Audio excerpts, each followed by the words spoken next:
Apple just released the new iPad with Apple Pencil support, a much more updated processor with the A10 chip, and here in the Philippines, it's starting at 20,990 pesos for the base model with 32 gigs of storage. And if you want the Apple Pencil, it will cost you about a staggering 5,890 pesos more. That's a lot of money for a tablet. For budget-conscious folks like me and those who don't actually need an Apple Pencil but still wants the whole tablet experience in a much cheaper price, the iPad 2017 is for you.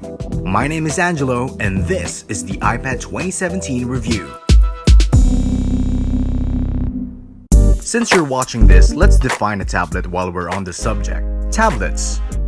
Just an oversized phone? A laptop wannabe? What is it really? Well, getting a tablet these days is more of a leisure instead of a necessity, since most of what a tablet can do can be done on a smartphone. But still, a tablet in 2018 has a lot to offer. A tablet is supposed to fill the gap between the portability of a smartphone and the processing power of a laptop. So it's supposed to be a portable device and powerful enough to do necessary tasks. But the line between a laptop, a tablet, and a smartphone has been blurred these days.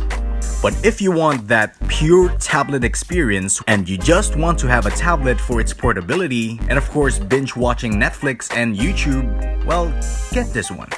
The base model of iPad 2017 with Wi-Fi and 32 gigs of storage only costs about 16,800 pesos. It's way cheaper than the Pro models and the newly released iPad, and this iPad's price will definitely go down even further.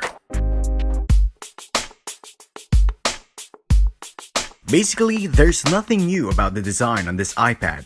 It looks and feels like the iPad Air 1 and it's still the same with the 2018 model, which at this price point is pretty substantial. At the front, you get this 9.7-inch screen with a 1536 by 2048 resolution, a 4:3 aspect ratio with a pixel density of 264 pixels per inch. And also, just to mention, the LCD is not laminated to the glass, so it has a bit of an air gap. But honestly, you won't really notice, and again, it's not an issue.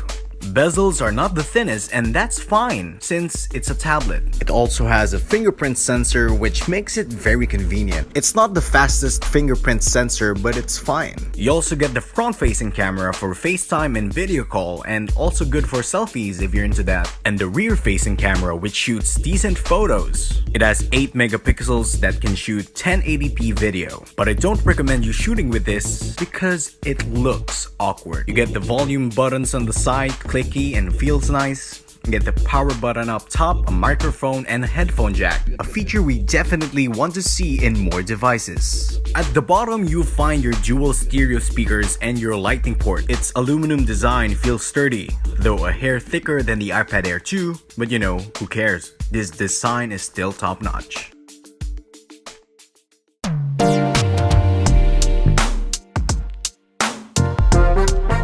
Let's get to its processing power. It has an A9 chip similar to the iPhone 6s and the iPhone SE's processor. It's getting old, but it's still pretty fast and power efficient. It has 2 gigs of RAM, which is actually a lot for an Apple device with its optimizations and whatnot. The software experience is buttery smooth. Little animation lags here and there like this one. It's not perfect, and as my brother will say, it's not an issue. But the software experience on this iPad is slowly blurring the lines of a tablet and a laptop.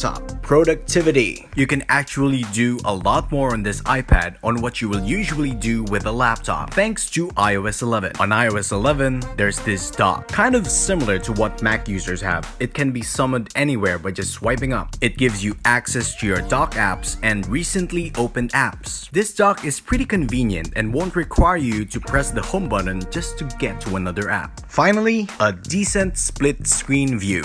So 2 apps working side by side. This feature is not new. It's been on the old Samsung tablets way before this one. And this continuous video playback, which you can drag the small screen anywhere while doing something. Kinda like a laptop. Well, kinda.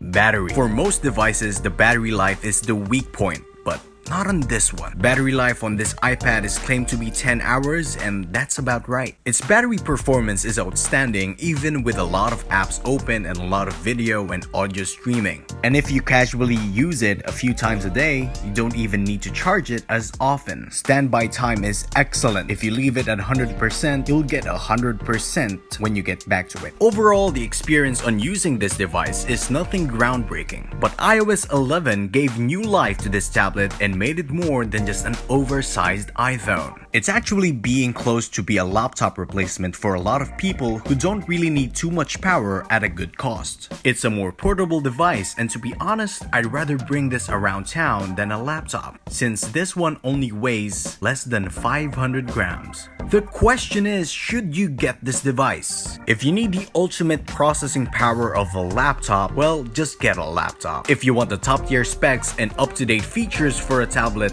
get the new iPad 2018 or one of the Pro models. But for the rest of us who just want to do a bit of everything of what a laptop can do in a much smaller package and doesn't want to spend a little bit too much, the iPad 2017 is definitely a steal.